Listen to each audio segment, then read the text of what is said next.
The Return of the Ox. Follow Bro Time on TikTok dan YouTube jika anda mahukan more Liverpool and football content. Korang ingat tak Alex Oxlade-Chamberlain? Player yang score wonder goal ni di dalam Champions League menentang Man City.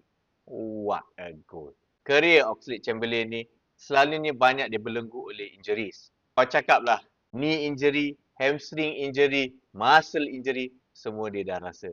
Selepas tamatnya kontrak dia tahun 2023, dia berhijrah ke Besiktas, bermain di Turkish League. Malangnya masa season 2023 dan 2024, dia injured lagi masa menentang Alanyaspor.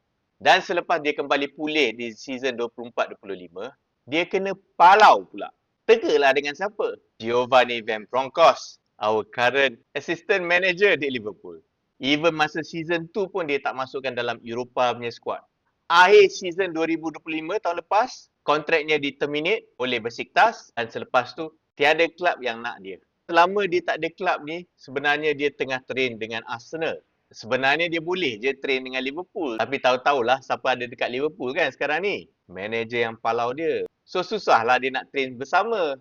2 minggu lepas, Glasgow Celtic sign Alex Oxlade-Chamberlain on a short-term contract sampai end of the season by none other than Martin O'Neill, legend Irish manager yang dulu pernah kendalikan Leicester, Aston Villa dan juga Celtic. Dia pun baru saja mengendalikan pasukan Celtic ni selepas mengambil alih dari our ex-Liverpool manager Brendan Rodgers. Banyak connection Liverpool dengan Celtic ni sebenarnya.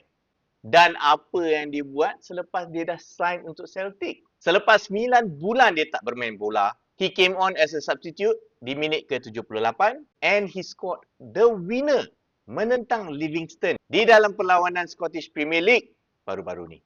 Dahlah Celtic tengah mengejar at the top of the table bersama Rangers dan the surprise team Hearts. Kalau korang tengok highlights dia memang clutch lah.